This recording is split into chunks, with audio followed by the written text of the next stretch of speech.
Hello, welcome to Forest Focus as Nottingham Forest Women enter the home straight of their promotion race with a crucial game against arch rivals Derby on the horizon. Joining to discuss that match, the run-in and her first season with the Reds is forward Charlie Wellings. Charlie, good to have you with us. How you doing? Yeah, I'm really good, thank you. How are you? Good. I'll confess to the public as well that I was late for this because I got stuck in traffic. So Charlie's been patient with me. So yeah, good to have her with us. As I say, looking forward to discussing the game on Sunday at the City Ground against Derby. Just before we get to that, your first season at the club, I've got the numbers in front of me. It looks like it's gone very well. 26 games, 19 goals, 10 assists. I assume you know that. You're someone who keeps track of that, are you? To be honest, I didn't have a clue about the assists. I had no idea, and I only knew about the goals because of a previous interview as well. So, no, I don't really keep track of it, but it's always nice to know.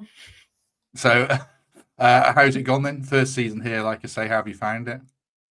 No, really exciting, to be honest. I think it's just been a real positive environment, which is always a nice place to be as well. And the girls said has always made us feel so welcome, all the new signings. So it's very easy to fit in, to be honest. And training's always competitive. So no, it's been a really good season so far. It's been a really good season with results, obviously. You're top of the league, you've got 5 games to go. How are you feeling as a group in terms of expectation and pressure? Because there was an expectation for you, I assume, in the group and outside to go up. So how are you feeling about that? No, it's all positivity here, especially after the Burnley game. We knew that that was massive, and we knew that those 3 points would be crucial. And Wolves dropping the points as well also helped us in that matter. But I think going into the last 5 games, we're prepping as it's 5 cup finals for us, and that's what it is. We don't want to drop any points, and we go into every game exactly how we would have at the start of the year with all the prep the exact same, and we know we can't let our standards drop at this point. On Monday's podcast, we were discussing the men's team and talking about. I think the consensus was, oh, there's no pressure on Forest. The pressure's on Man City. The pressure's on Arsenal, Chelsea. The expectation is that they'll do it. It is a bit of a flip side for you guys because I think the anticipation was like yourself and every player that's been on here. I think they haven't come here to play in the third tier for long. So is that something that is discussed within the group, or does the manager kind of treat it as actually it's just one game, it's the next game, we don't look beyond that? I think we have to take it one game at a time as it is, because obviously if you get too far ahead, you end up losing yourself. So I think it is important that like we all knew as a group the pressure. Everyone looked at Nottingham Forest. We play every game at the City Ground, and they know the club's investing. So I think from the outside looking in, everyone else was expecting us to get promoted. And the problem is for us there, everyone looks at us as the team to beat.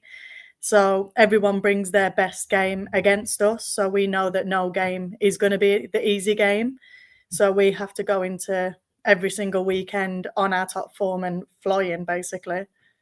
Was that what attracted you to the club? Because you played at a higher level. I think was it Celtic you were at last season, or was it Reading where you No, scored? Reading was the previous 2 years, yeah. And then before that, Celtic, you scored an absolute ton of goals for them. So was that an attraction of Forest that, like you say, the ownership's investing, you're playing at the City Ground? Is it a place that you thought was a club in the right direction then? Yeah, I think for me, that was definitely a main attraction, especially coming from Reading, and everyone knows what happened on the women's side there. So I think I just wanted to come into an environment where it was a complete opposite. Yeah, I might have, say, taken a step down, but for me, I don't see it as a step down. Like the quality that we have in this group is unreal, to be honest, and the competition within the team is unmatched. So I think it was a positive direction for me to come to this club with the ambition. And once I'd spoken to Carly and Amber and everyone about the ambition of the club, I think it was a bit of a no-brainer for me as well, just knowing that the club's going in the right direction and want to invest, and the women aren't just a bit of a spare part that they feel they have to have. So no, I think it was definitely a positive no-brainer for me. I guess as well, having so much quality in the squad, I guess you're fighting for your place every week, aren't you still? Yeah, definitely. I mean, especially made additions to the front line, especially in Jan as well. So every day you've got to be at your best. And I think we just push each other in that matter. I think, and that's important. There's always players missing out on the squad, which it's always a tough place to be. But even those players and the way that they react. I think it just brings a togetherness as a group, and we've always got each other's backs as well. So it's very positive in the camp, and I think it's always tough when players are missing out, but the players have handled it really well and very professionally, so it always helps.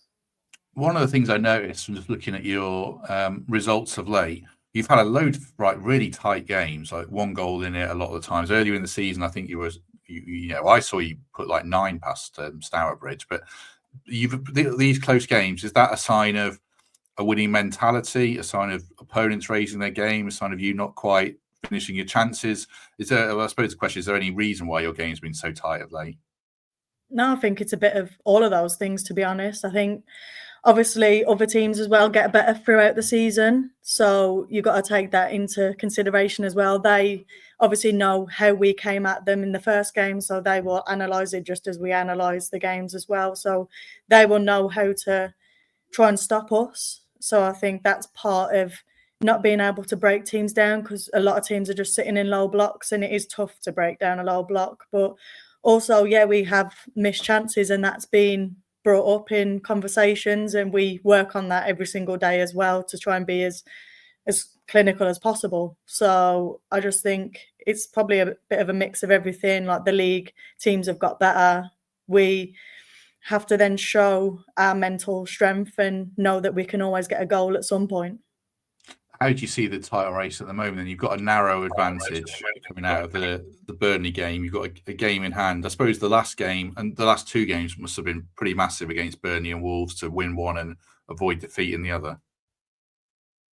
Yeah, obviously Wolves come at the end of that big 3-game week, and it was a tough one against Rugby as well midweek, and it's always hard on the legs when you're playing 3 big games, especially to have Rugby and Wolves that close together was always going to be a really hard week for us. But we set out in that week with our objectives, and at the end of the day, we knew that point against Wolves was still a very big point to get, because we obviously came out second half, conceded early, and knew it was tough to try and just keep that point as well, because they were flying out, knew that they needed to win. So we was happy with the 7 points in the week, and obviously we were still in a good position. So yeah, we take that.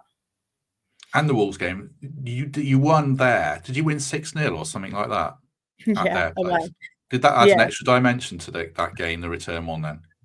We always knew that they were going to come flying at us after that game. I think even that game, we were just very clinical. We finished every single chance we had near enough. And it's just one of them things that everything you touch goes in. But we knew it was going to be a complete different game at the City Ground. We knew they had Sporting Kelso midweek, whereas we had Rugby. So also they rested a few players, and we couldn't afford to do that.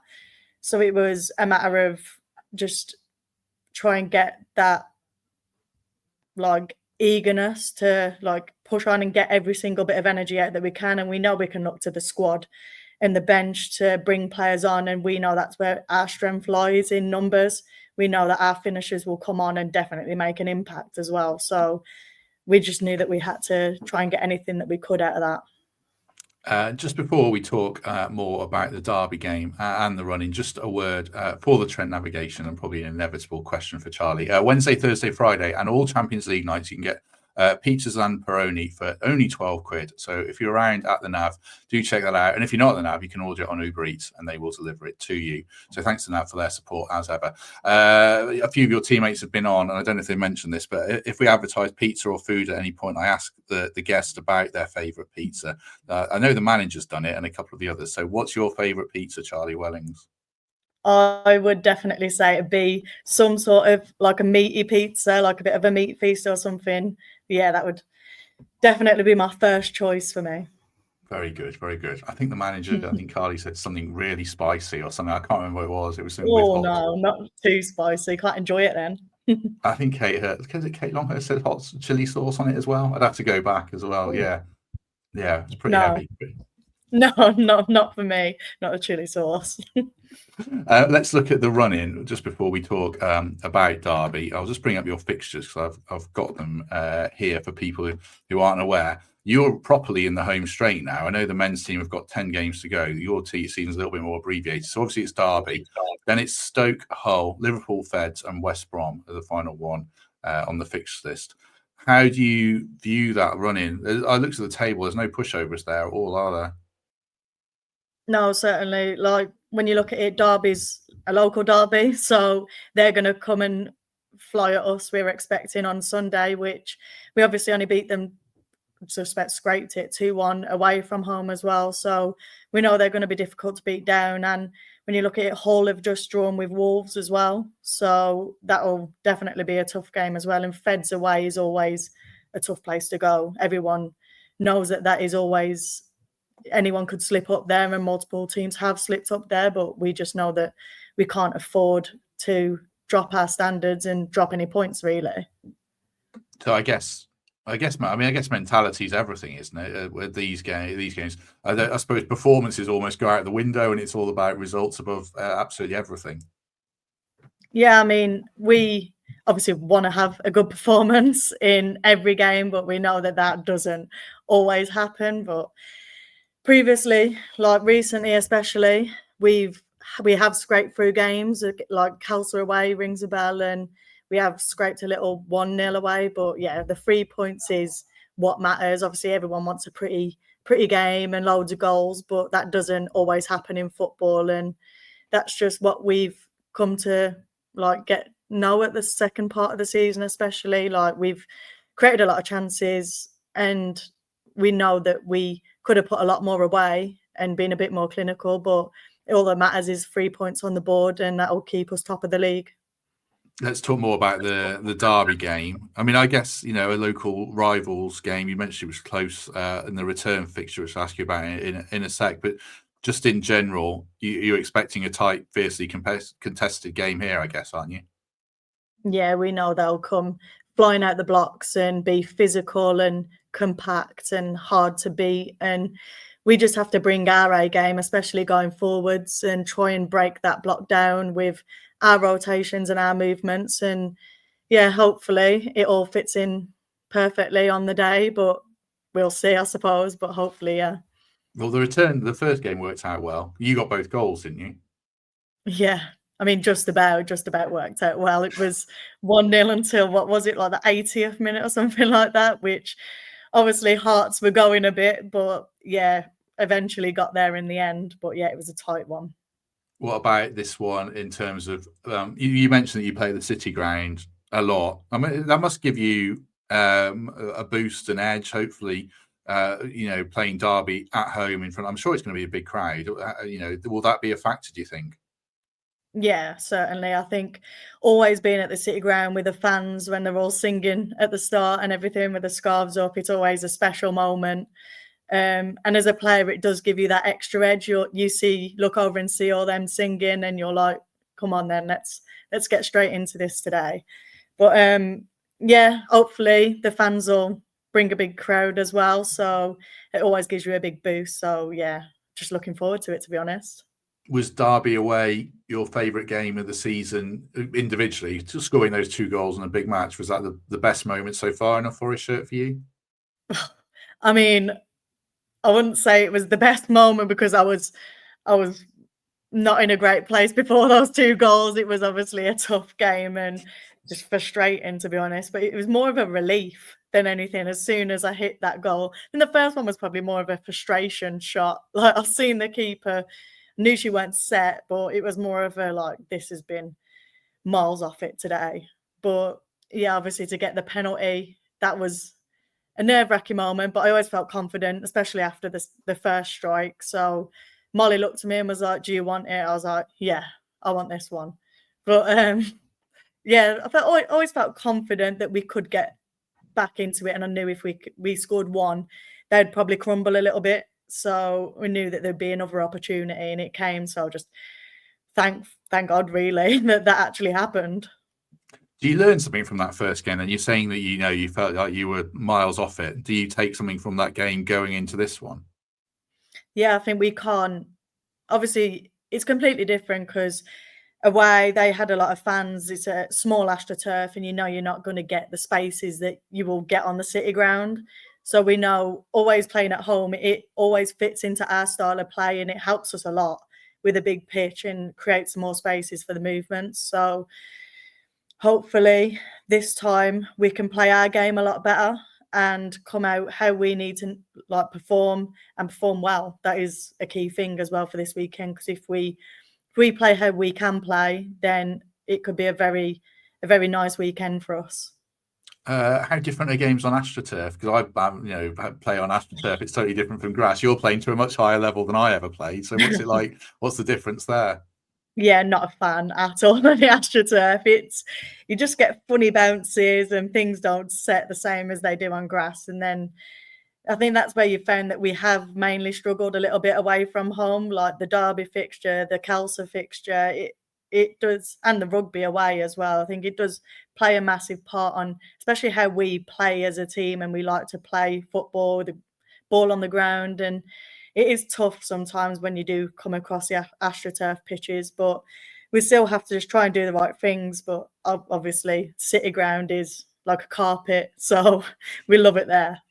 How are you finding? I assume you're living in Nottingham, but you don't live. You probably didn't grow up that far away by your accent, but obviously you wanted to commute. But how are you finding it in Nottingham in general?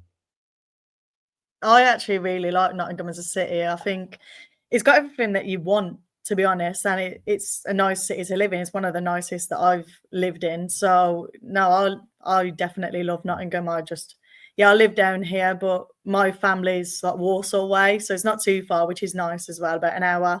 So, but no, I live down here, and it is really nice. I love it here. Yeah, you don't want to get stuck on that junction of the M6 if you're commuting from No, Warsaw. No. no, it's the worst one. It is by the RAC tower. Yeah, I know. Yeah, exactly. By the Bescott Stadium. I know. I grew up in near Telford, so I just take the toll road now if I can. But it's so Yeah, it's not even expensive. worth it. I know. You're right. Right. Any final words? Any final thing you want to say about this game against Derby? Any message to the fans or anything like that before we let you go? No, I think it's obviously a massive game for us and our last 5 games of the season. So I think it's a big game to come down to watch, especially it being such a tight one away from home as well. So obviously the fans always bring that extra bit of a buzz to the players as well. So the more fans, the better in our situation. Excellent. If you want to get tickets, check out the Forest website. You can get them from there. It'd be great for as many people to get down to support the team, and good luck to them on Sunday. Charlie, thank you very much. Appreciate your time and good luck for the game. No, thank you very much. We'll be back. Actually, I'm not sure when I'm putting this out. This will probably be out on Friday, so we'll be back tomorrow. If you've enjoyed this, do us a favor, hit like, hit subscribe. Do consider membership or Patreon, or just a lovely 5-star review on iTunes or Spotify. So yeah, have a good day, everyone. And if we don't see you tomorrow, we shall see you soon.